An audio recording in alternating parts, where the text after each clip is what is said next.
G'day folks, Andy here from McDowall Manor.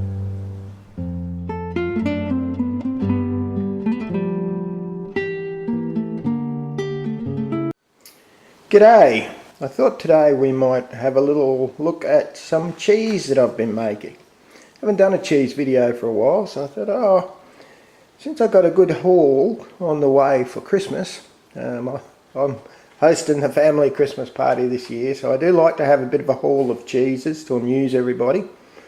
Let's have a look at what we've got. So this little guy here, that's cow's milk feta. He's exactly the same feta that you saw on the 30-minute clip on how to make cheese. Now beside him, so that's a staple, that cow's milk feta. And you can see what we've done here, right beside him. That's the same cow's milk feta. He's in olive oil, in a bottle of olive oil, with some chopped cloves of garlic and some balsamic vinegar, which is what's starting to put, whoops, sorry about that, what's starting to put the colour on that cheese there. Hoping that's beautiful by Christmas. So that's 2 lots of cow's milk feta. What we've also got here is what I call chivy goat feta. So that's made of goat milk. Got that from a friend of mine.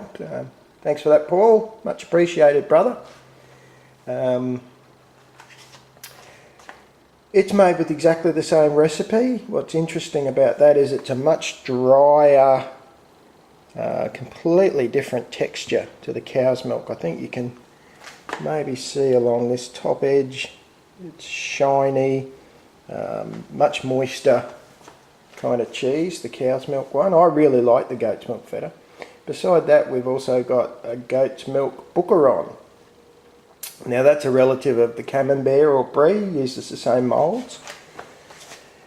So a geotritum and a penicillium candidum.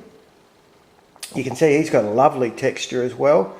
He's a white mould cheese, so it goes mouldy on the outside and it's reasonably creamy, nowhere near as dry as the feta on the inside.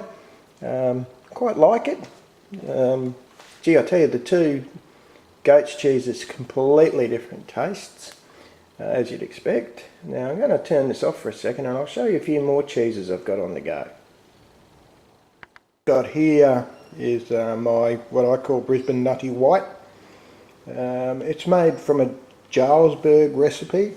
It's one of the Jarlsberg recipes that use mesophilic, not thermophilic, so low heat. This one I actually allowed him to mature just in the cupboard. So in normal Brisbane's late spring summer weather. Made for a beautiful body on the cheese, I've got to tell you, really, really nice. Still quite a mild cheese, really. I guess it probably is fair to say it's fairly Jarlsbergy. Good cheese, one of my staples, another one of my favourites. And the last cheese I want to show you is an absolute cracker. Worked a little better than I thought, and you'll see what I mean in a minute. Alright, so there's our Glasshouse Blue. Now, look at that mould. Holy guacamole. And you can see it running in the bottom there. The cheese on the inside here is just so creamy and smooth. Now the other thing I found out, that funny marks in the mould there, that's where it was sitting on a draining rack inside the container. The other thing I found out yesterday, because there was a third one of these, but he seems to have vanished, like someone ate him. Don't know who would have done that, but if I had done it, what I would have learned was that you actually need to include a bit of the blue mould in with your creamy centre when you eat it. Because obviously the blue mould's what holds the flavour. And although I stabbed this bloke pretty nicely, I think the guts have collapsed so much that those air channels closed. So luckily we got a pretty damn good, as you can see, a pretty damn fine blue mould covering.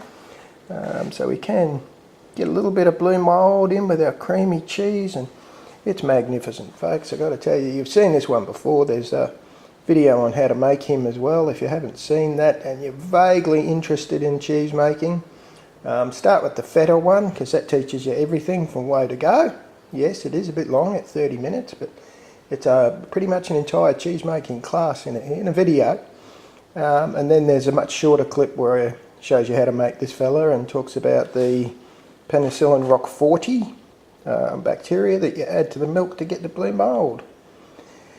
Alright folks, so I hope you've enjoyed seeing that fine selection of cheeses that Andy plays around with on a regular basis. People are starting to make jokes about, I smell like old pizza and cheese. Bludgers. Alright, well thanks for watching, hope you found that interesting, and I'll catch up with you next time, eh? Alright.